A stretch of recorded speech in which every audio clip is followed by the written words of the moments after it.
आज की चर्चा हमारी जिस विषय पर है, उस विषय को सामने रखते हुए मुझे थोड़ा अजीब-सा भी लग रहा है। और वो अजीब इसलिए कि मतलब ऐसा कोई दिन आएगा जब तिरंगे को लेकर के तेरा-मेरा वाली बात होने लगेगी। ये बात मेरे ज़हन में तो कभी नहीं आई थी।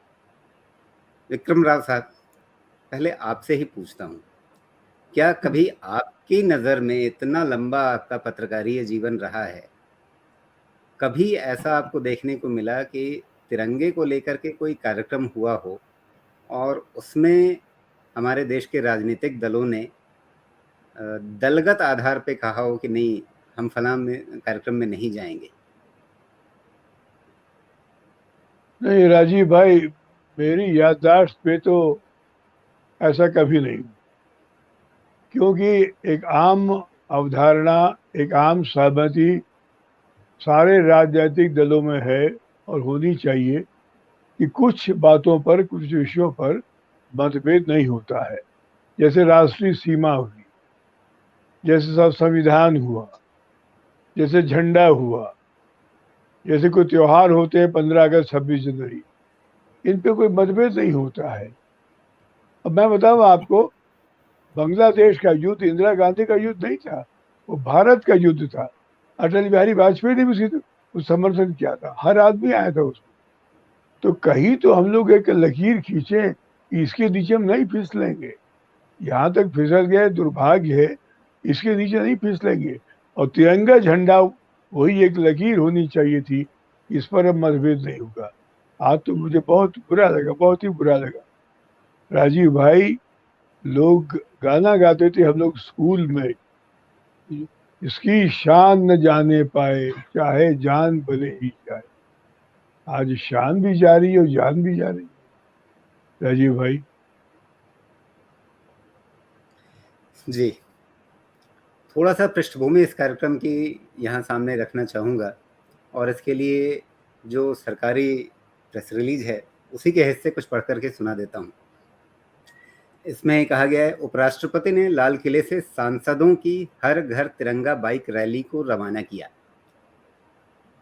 और आगे इस खबर के विस्तार में बताया गया है कि उपराष्ट्रपति एम वेंकैया नायडू ने आज संसद सदस्यों और अन्य निर्वाचित प्रतिनिधियों से आज़ादी का अमृत महोत्सव और राष्ट्रीय ध्वज के भावनात्मक जुड़ाव के संदेश को लोगों तक पहुंचाने का आह्वान किया। उपराष्ट्रपति ने लाल किले से विजय चौक तक सांसदों की हर घर तिरंगा बाइक रैली को हरी झंडी दिखाकर रवाना किया। रैली का आयोजन संस्कृति मंत्रालय द्वारा नागरिकों और राष्ट्रीय ध्वज के बीच एक व्यक्तिगत जुड़ाव पैदा करने के लिए भारत सरकार की पहल पर हर घर तिरंगा के बारे में जागरूकता बढ़ाने के लिए किया गया था। बाइक रैली में विभिन्न केंद्रीय मंत्रियों ने भी भाग लिया। आगे उन तमाम मंत्रियों के नाम हैं। अभिरंजन जी, इसमें कहीं भी आपको ऐसा आभास लगा कि ये भाजपा की प्रेस रिलीज है? नहीं नहीं, बिल्कुल ये भाजपा की प्रेस रिलीज तो नहीं ही है। ये कार्यक्रम कहीं से भी भाजपा का नहीं है, ये भारत सरकार का ही कार्यक्रम है। उपराष्ट्रपति भाजपा के नहीं होते।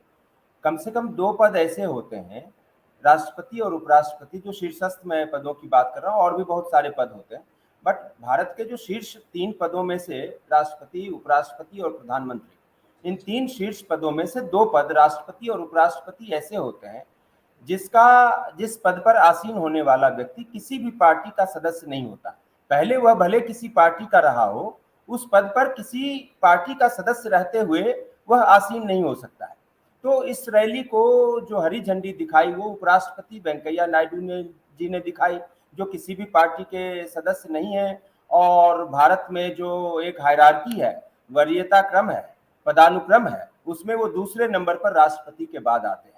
और प्रधानमंत्री भी देखा जाए तो कायदे से भले वह किसी पार्टी का सदस्य हो सकता है और होता भी है, लेकिन प्रधानमंत्री पद पर आसीन व्यक्ति एक प्रधानमंत्री के तौर पर जो बातें करता है, वो किसी पार्टी का पक्ष नहीं रख रहा होता है।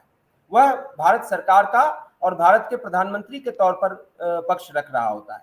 तो चाहे प्रधानमंत्री मोदी ने भी जो अपील की है, घर घर तिरंगा यात्रा तो भारत सरकार का कार्यक्रम है, और प्रधानमंत्री मोदी ने भी इस कार्यक्रम के तहत ये अपील की है कि 13 से 15 अगस्त तक सभी नागरिकों को अपने घर पर तिरंगा फहराना चाहिए। तो इसको भारतीय जनता पार्टी का कार्यक्रम कहना मेरे ख्याल से कहीं से भी, लाल किला भारतीय जनता पार्टी का नहीं है, इंडिया गेट जो है वो भारतीय जनता पार्टी का नहीं है, ये तो सभी पूरे देश की संपत्ति है और सारे लोगों का है, 150 या 140 करोड़ जितने भी नागरिक हैं उन सब का है।